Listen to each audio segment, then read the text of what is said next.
Flash games are a corner of mine and so many other people's childhood. And when I was thinking of an idea of what to talk about today, I realized I'd spent so long in some of my videos just being a bit negative, and the goal with this channel was always to talk about my personal experiences and the happy ones, the best ones growing up as a kid until now. And I think nothing personifies that more than the era of Flash games, more specifically Adobe Flash, essentially browser games, which I think in many people's eyes are the precursor to the mobile games and a lot of ways slop, sadly, that we have now. Because I think from here until realistically the early 2010s, right, where the mobile games really started to really take force, you know, for a good 15-20 years before, it was, you know, that was what people played, right? This is what kids played, myself included. This was such an integral part of my childhood, because whilst I've spoken so much at length of, you know, my times playing on original Xbox 360, PS3, Wii, all of the sort of older series of consoles, at least by my standards, you know, some of my favorite memories are always playing the simplest Flash games in school on the school computers, or at home on the home computer, because back then I was too young to have a laptop, or obviously smartphones weren't really a thing as much back then. And I know people have done videos on them before, but I always feel like there's just so much to talk about, so many incredible games and specific memories, which I think are almost universal to so many kids who are my age now, about 23 up to probably early 30s. I think there's about a 10-15 year span where there's a lot of memories shared on so many websites like Miniclip and Con Arcade, which is my favorite, Newgrounds or Stickpage. You know, there was some reason there was always a weird obsession with Stickman games and animations. I have no idea why, but it was just a thing. And I think growing up, you just loved it. It was cool. It was kind of a boy coded kind of thing, but it was fun. You know, there was so much. I just remember Con Arcade, this website, just being filled with thousands of Flash games, some of which I just have so many memories with.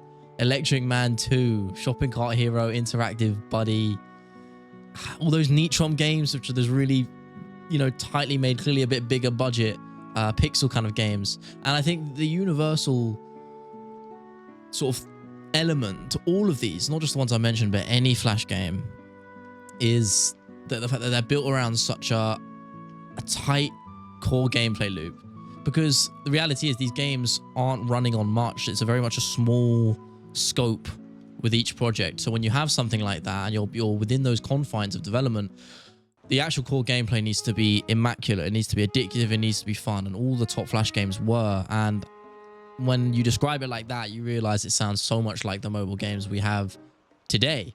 And that's exactly why we saw them begin to be phased out over time, because as smartphones came in, and the need for these browser games kind of faded away, because everyone could play the exact same experiences, if not better, on more powerful hardware that they could fit in their pocket. So it was kind of a damning reality as soon as we got the iPhone and everything after that. The Flash games weren't going to last or be as popular as they were. But I feel like the memories with them always will be, regardless. There's so many more I could even mention. Duck Life, for example, that's like a universal classic. George Bush Shootout, for some reason, was a thing, and it was the best thing ever. It was just the best. And sadly, I think, as much as I and so many other people value these memories, they value these things, they value the times they had playing these stupid little experiences in a lot of ways. And they might have been stupid, but they meant so much to a lot of people, myself included. Adobe, ironically, the people who, you know, developed and supported Flash Player, which allowed all of these experiences to be played in 2020, no less, the worst timing ever, as lockdown set in across the world and we were, you know, penned up indoors. They shut down and discontinued Flash Player. And it's not like they just stopped updating it. They completely got rid of it, which meant that everything, all of these incredible projects, experiences, and games. I'm just thinking of another one, Extreme Pamplona. We got to run away from a bull. So this side-scrolling one that just comes to mind. These are all coming to me as I'm talking to you today. All of these were just wiped out instantaneously, and in a sense, completely dooming this incredible part of internet culture, which, you know, lasted probably between 10 and 20 years, and, you know, probably the late 90s all the way to the early 2010s. And I really wanted to highlight it because, again, I was probably that generation, or the back end, slightly towards the back end of the Flash era, Because obviously as I grew up, by the time I hit my sort of early to late teens, you know, smartphones were kind of already, it started to come into full force, right? So I thankfully still got that incredible childhood as I was a bit younger playing Flash games.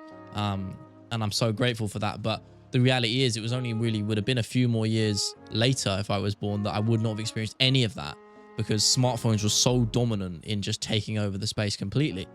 And when I realized that, when I was writing or just writing some of the quick fire notes of the video, I realized that so many people haven't even experienced these incredible little games, because they had so much soul and passion within them, and they meant so much to so many young people back in the day. And thankfully now, even though Adobe has long killed Flash Player and it's nearly 6 years on from that, there are groups of people who are supporting it and have found ways to essentially save all of these incredible projects. It's a big community-led effort. The name is slipping my mind, which is killing me. But there are ways, thankfully, I think is the bottom line, to go, for me at least, and many others, relive some of these incredible games, and for others, experience them for the first time. Some of these projects might be so shallow compared to what we have now in the grand scheme of how technology is developed and what incredible games, small and big budgets we've got in the last 5 years, but you know, they still mean a lot to me and so many other people. Yeah, thank you so much for listening and watching, should I say. I'm really trying to, as I said on my last video, really trying to propel this channel forward now. Get on it. And I wanted to reserve a last bit of section for this video, or for the later videos now, to answer some questions. I don't have any today, but I would, this is sort of an open invitation. I would love for you to just verse your thoughts in the comments below, what you think, what games you want me to talk about, but equally any questions you have. This can be a nice little pocket of space for a minute or two, where I can chat to you a little bit more directly. And yeah, I think we can make this a nice little segment. Just to round off each project, each video of me waffling. I think that could be a little bit fun. But thank you very much for watching, and I will see you in the next one. Like and subscribe, and have a good one.